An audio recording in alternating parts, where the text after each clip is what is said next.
Good morning, everybody. Hello. It has been a long time since we've been on, and we just wanted to make sure that we got on here to just kind of give you an update and tell you what's been going on, and to make this final video for you guys.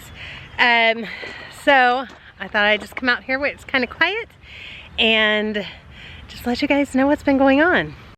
So as far as where we've been, we did end up getting pretty sick.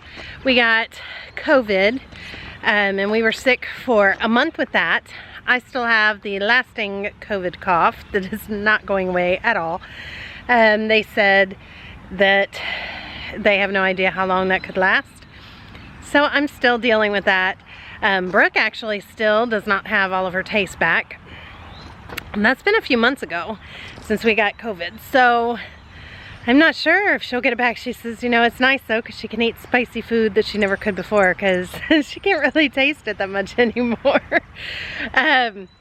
Let's see what else has been. Then we got the regular flu, and then we got something called, they said it's bronchitis, sinus infection meets strep throat. I ended up at the doctor with that one and on inhalers and everything else because it was affecting my breathing. And everybody also got through that one. And then we got another one that was like another type of bug going around, and it caused fevers and throwing up and all of that fun stuff. And we actually ended up in Children's Hospital with Theo with that one because his fever got to 105.6, and he had 105 fever for 4 days, and then it got to 105.6. We've been in and out of the doctor, and they said, you know, everything's coming negative. You just go on and take him out to the hospital. So we went up to the hospital. We were there for hours, at least 4, if not 6 hours before we were called back.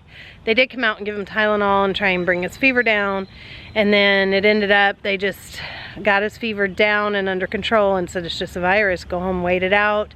We can start doing more blood work and other tests if, you know, the fever doesn't go away in the next couple days, because then he will have had it for over a week. And luckily, the day before we were supposed to go back to the hospital, if the fever didn't break, it did break. So that all worked out very good. Sorry, it's kind of hard to get good lighting back here. And let's see, just a quick update, I guess, on everybody going from top to bottom. William is back home from Finland. He's with his mother after the war, and there were some threats, I guess, with Finland. His mom said she really wanted him to come home, didn't want him out there, so Charles agreed, so he came back. And now I don't know what he's gonna do. He's gonna do grad school somewhere else. So that's William.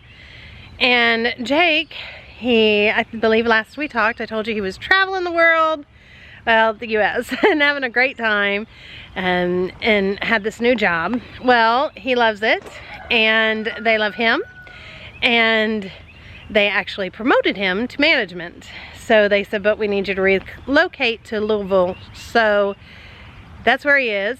And we went this weekend and we took a bunch of stuff. He had to get an apartment since he's gonna kind of permanently be there, at least for a year or two. And then they said they'll put him back in Ohio as a base, but he will be traveling and pretty much just working the Ohio, Kentucky, Indiana area, which is nice. So he is doing great. He's doing great. We went and saw him and took him, like I said, whatever we could, some furniture and different things that we had. And he's doing great. So then is Kate. So Kate is, unfortunately, got one more semester of college left. She was hoping to be done and about to graduate in a month, but that is not happening for her. One of the classes, the last class she needed to graduate, was not offered this last semester. I don't know why they took it off. It was offered and then they took it off. So she has to go one more semester. And then she's gonna do some, you know, get a job around here, and then she'll probably work for like 6 months or so, and then they'll get a place. So she'll be home for about another year. And then is Brooke. Brooke is all set up to go to the college dorms in the fall. She did take this year off and just kind of worked, and just take some time because she's about to go for 8 years. She wants to either do psychology, which is her major now that she's got down, or she wants to be an ophthalmologist. So either way, she's in school for a long time. So she just wanted to kind of take a year off and just take a gap year. So she is headed though to college and super excited about that. Her and Ash are actually going to the same college. Next is Ash. She graduates in a month and they're headed off to the same college. Ash is majoring in international business, so she chose the college that they're going to because they have a great travel abroad program. After the first year, she can travel abroad at a fraction of the price as a lot of other schools. So she's very excited about that. Let's see who is next in line. And then we have Veronica. And she's just hanging steady. She's still in school. She's doing great. She's been on a roll all year. She's doing great. She's very excited to be helping out with all the farm and all the big things we got going on here that, you know, we're excited about. So she's just doing great. She's got a boyfriend. She's got a lot of friends talking about 4-H and wanting to do 4-H. So we'll probably get into that next year and learning some about it this year. It's big to do out here, so that's exciting. And let's see, then we got Luke. And Luke, God love him, he, last we talked, was going an hour a day at school.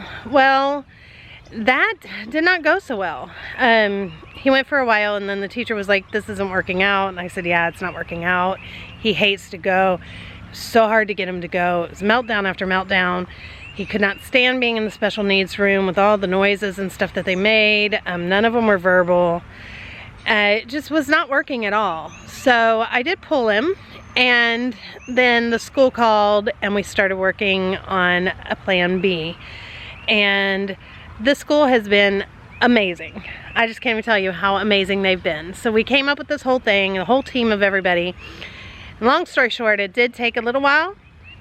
We had the therapist coming out to the house, the principal, everybody's out to the house. Well, the principal wasn't out to the house, but she has said she will come out to the house to help me get him to school if I need her help. But everything has been amazing since we went back. Since day one of going back, there has been 0 complaints from him. He loves school. He cannot wait to go. What they did is they gave him his own space and basically cleared out a room that is Luke's space. I think it used to be somebody's office, and he has like a quiet area to go to. And then they have put him in with 5th graders, even though he's 4th grade. So when it gets to be too much, he can go have a quiet spot, but he is loving being with the 5th graders, which really shocked everybody. He loves doing all the specials. He does all of them. He tries his hardest. He goes to all of his therapies. They are working on pulling work from the high school to try and challenge him. He is going half day right now. He does lunch at school. He does all of it. He's thriving and loving it. This whole new plan that everybody came up with has just been a godsend and just amazing. He did do state testing last week and he did not enjoy that. It's the first time ever doing state testing, but he has 1 more week of it at the end of the month. But he is just thriving and he is loving it. He's there now. I have gotten used to having half of the day to myself, which is for the first time ever very nice. So it's all just going wonderful. Next year we're hoping for a full day. And they actually said they're going to have the high school kids that need service hours and stuff probably start something where they can come and help him out and help teach him, because they're going to have him doing mostly high school work next year. But he will still be in the elementary school. He has a one-on-one aide now because he is intermixing with the other classes instead of just the special needs class. He doesn't even go in there anymore. He's absolutely loving it. Even while he was sick a couple weeks ago, and he was so bummed that he did not get to go to school. And then we had spring break and he was bummed that there was no school during spring break. Even though we went to COSI, which is a really cool museum out here, a science museum, we went to the zoo and we did stuff, he still was just, I want to go back to school, I miss school. Which is just amazing. It just makes his mama's heart just sing. And you know, today or this week they only go for 4 days because he it's Good Friday. So he was a little bit bummed about that. He said, you know, it's good and it's bad because I really like going to school, but I like to sleep too because he has to get up early. He has to be at school. He arrives same time as everybody else and he goes home after lunch. So yeah, that's what's been going on with him. That's all been great. Little Theo has been wonderful. God love him. Other than we've been hit with sickness after sickness after sickness, and he is sick of summer. I mean, he's sick of winter, ready for summer, because that baby loves to be outside all the time. He is just doing wonderful. He's doing wonderful, and then Mother is doing wonderful. And Charles and I, everything's good. Charles did get the promotion, if I didn't tell you guys that. Last I know I told you guys he was trying for a promotion. He actually, an even better promotion came available. So he put in his resume for 2 different ones, interviewed for both, and he got the one that he really wanted, which was a senior project manager, which is awesome. So that's all been in our favor. That's all been wonderful. It does involve more work on his end, so he's back to being a boss, which he always was before. We took the pay cut to do this job. So, you know, it's something we're used to. We're used to him working more. So, yeah, I think that's everything family-wise. Everything going on with the family. Now, homestead-wise. So, as you see, I'm out here at the back 7. We actually rented out this back 5 acres back here because we're going to farm this front part right here and on the side over here, all of this on the side of the barn. But we rented that out because this has been used for hay. So it's got really big divots all throughout. For years and years this has been used for hay. So our little tractor does not do very good with that. So we are letting the big tractor, so you see we've got a hole in our yard and the neighbor's yard because the people that they rented out to, the same farmer, that same farmer is coming through and doing ours. And it will all get tilled, it will all get fertilized, everything to make this workable for us so that next year we can work our own back 7 and add the things that we want to add. So we have big plans, big plans. This year our focus right now is the farming aspect of things, the gardening, the growing, because to us that is the harder thing to do, where the animals are not so hard. You know, it's definitely work. I'm saying a lot. It's definitely work, but not nearly as hard. There's so much to gardening. Gardening is not an easy thing. It's not just, you know, throw the stuff in the ground, seeds, and they grow. There's so much to learn about it. So we're trying our hardest to learn all we can and get things going. In fact, today I'm gonna do sweet potatoes and some dirt and try and get the sprouts to come up so that I can put them in water and get a sweet potato garden going. A little bit behind on that, so hopefully not too far behind. I gotta get my potatoes in the ground, my onions in the ground. We got tons of stuff started. We bought lots more fruit trees and berry bushes and all of that to get going in our orchard. We did lose, of the 6 trees we planted last year, actually 7, because we planted a persimmon tree as well. We lost 2 of them. Did not come back, and we have 6 more trees to plant, a lot more bushes, just a lot of stuff. We're definitely focused on that because we are very much focused on the homesteading side of things and wanting to be as self-sufficient as possible.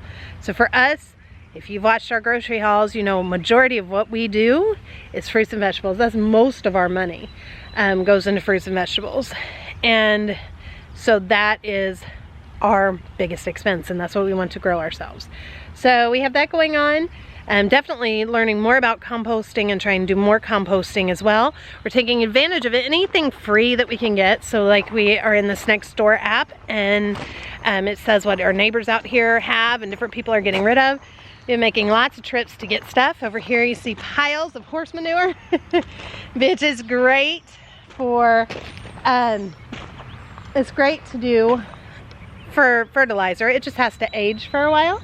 And then we got piles of dirt, topsoil that people were getting rid of, which is great because we have a very clay rich soil out here. So we're trying to get that working better. Somewhere we have a big pile of compost as well. We got a truckload of compost. Over here we got these pretty bricks, landscaping bricks. They just had to go dig them up because somebody wanted to get rid of them. So Charles and the girls went and dug it all up and brought it home. So that is all wonderful, and we're just continuing to do that the best we can. And then we had some logs or trees that got cut down over here when they had to make this opening. So Charles is actually working on cutting all that down. I'll go back here and I guess show you that. So he is working on cutting all of that down, and we are going to make our raised beds out of these logs that fell. No expense to us, because we're also all about trying to save money right now, and just as everybody try and live, you know, the best we can and as little as we can. And then he made this little thing out of the trees as well. We're trying to stack a bunch of firewood. We got to put like a little top on it. But he's got this going here too. So the chickens just have a little run there right now. We're going to make their permanent run. We do have another set of chickens. So we got our original chickens. I'm sure we've added to that flock since I've talked to you guys. We have new chickens. They're about to move from the garage out now that it's getting warmer, and we'll put them in the little tractor. And they are dual purpose birds. And we decided to go that route instead of meat birds because they lay eggs and get to the size to be a good meat bird. So we've been watching on how to butcher our own birds and everything else. So we will be able to do that. And then we will just be able to just do a couple at a time as we need it. And they can be producing eggs, and we can just replenish our flock as much as we need to. So that's where we are with chickens. And while we're not doing meat chickens, like I said, we're trying to be as self-sustaining as possible. So we are working, like I said, mostly on the garden side of things. But then the other thing that we are doing, the other big plan, is right here. So I love my pine trees. I love them. But we have other plans. So this is like the fun little fairy area, I like to call it. Theo loves to be here. The chickens love to come climb all these trees. So I'm a little sad and happy all at the same time. I'm happy because we are going to cut these trees down. That will probably happen next year. And with these trees, he is going to make a greenhouse.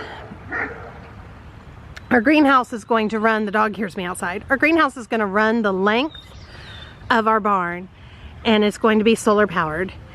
And we will have power to it, to have heat, and to have it cool. So it will be temperature controlled so that all of my citrus trees and all of the stuff we can grow basically in it year round versus not being able to do it all the time. So that will actually be a really good thing. And then it will also open this up so that we can actually see in our back pasture. Because next year, this year, like I said, we're focused on the, we did get reproducing the chickens, so we don't have to buy chickens again. And our focus is the garden, getting our fruit forest in and getting all of our, you know, our orchard, everything that we can, making all the raised beds. All that stuff's very expensive, even though we're doing as much free as we can, getting the weed cloth, so much goes into it. So next year though, we will be making a fence in the back, and we plan on getting a dairy cow in the spring. And so we will have fencing run back there. And we also are going to get breeding pigs. That will be next year as well. It's about $1,000 a pair of pigs, and the milking cow will probably be about $1,500 from what I'm seeing. So that's quite an expense. So this year we are on the fence if we get a couple feeder pigs or not. But our plan is to not have just feeder animals, but to have animals that reproduce and keep us self-sustaining for any meat that we want. But meat is not a major issue to us. It's not a big deal. We don't need a ton of it. But the fruits and vegetables, that is our biggest deal. So that's why so much focus on the fruits and vegetables. And then you come out here And I still have these 4 raised beds, but over the next few weeks, this will be filled with raised beds here. And once this is all filled, I can start getting everything in. So we are gonna take that almost up to the fence, and I will still use our little greenhouse right now, but this will end up getting torn down when we make the big greenhouse behind us. So you see here is some of our beautiful orchard. We have way more coming, tree-wise. And then way over there, if you can see, I'll try and zoom in so you can see, we already have stuff down for a no-till area over there. That's actually gonna be our strawberry patch. We are moving them, so they're gonna be over kind of by the clothesline. So that pretty much wraps up what's going on outside homestead-wise. We're gonna grow all that we can grow. I've bought tons of canning jars. I'm all prepped and ready for all of that. So now, what are we gonna do inside to try and help with that as well? And that is cook as much as we possibly can from scratch. Everything that we can. Try and only buy things that we're gonna end up growing so that we can really learn while we're trying to build up and know how much food to get and how to sustain ourselves with our fruits and vegetables. Try and really learn how to cook everything that we are making. So, or that we are growing. So we just, everything that we can from scratch. It also saves a ton of money. And I went down that road before and I fell off of it. And we are back to everything possibly that we can from scratch. It's lots of good bread going now. I've gotten really good at it. Great sandwich bread recipes. So yeah. Okay, now we're out front. We also have many more plans. Too many that honestly it would take all day to share.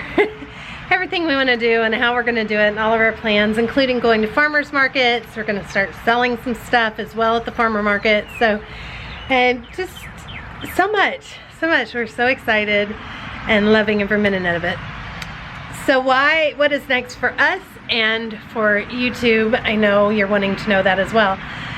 So we are saying goodbye to Noel's Big Family Life. This will be the last video that I make on this channel. We don't feel that it's appropriate anymore, as our family is never going to shrink, it's going to grow.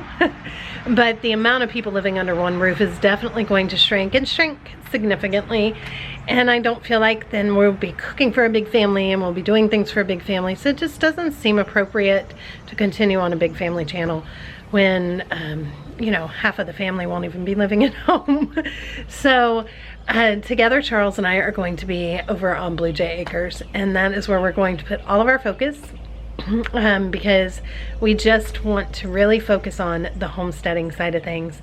And that means that yes, I will be sharing cooking from scratch, because that is a lot of homesteading, it's a lot of cooking from scratch. And if you watch any homesteader, they say it's one of the #1 things you need to do is learn how to cook from scratch as a homesteader, because you don't have all the convenient foods and you need to learn how to use the foods that you grow. We also aren't going to have the kids on all the time. If they want to be on, that's one thing, but really give them their freedom and their privacy. That's just a decision that they can make if they want to be on or not. I'm sure you'll see a little bit of Theo and Luke, because Luke loves to be on, but at times he doesn't. And he's definitely getting older and saying, no, I don't want to be on camera. And so I'm not going to force the kids to be on that don't want to be on, which is another reason kind of moving away from the family channel as far as sharing the family's life, because not all of them want shared. So giving that privacy to them as well. And again, just focusing on the homesteading side of things, because I think that's so important right now. Everything going on in the world, I just think that homesteading, more and more people are gravitating towards it, and maybe you'll learn from our mistakes, and it's just a journey that we definitely want to share. And that is where we're going to be. So we will be over on Blue Jay Acres, and we will start posting videos probably next week. I'll start recording some this week, and we'll get them up there starting next week. And that is where you can find us if you want to join us on that, if that sounds interesting to you, and to see you know, the raising of the animals and all the things on the homestead that we're going to do and all the projects, and of course then also the cooking. So that's where I'm gonna leave this video. I just want to thank you guys all so much for supporting us over the years and for always being there for us. and hopefully you do decide to join us over on Blue Jay Acres. And if that's not your thing, that's okay too. I just wanted to make sure that I said thank you so much, and I have loved getting to know all of you that I got to know. I feel like I made so many friends even though we never met in person, and kind of sad, but it's also a new chapter in life for our family. And you know, we're on our way to becoming empty nesters, and it's sad and all exciting and everything all in one, and it's just, you know, the next chapter. So thank you all so much for watching. Hopefully that I will see you guys over there on Blue Jay Acres, and if not, I just want to thank you again so much for being with us through the years. Bye everybody. Thank you and have a great night.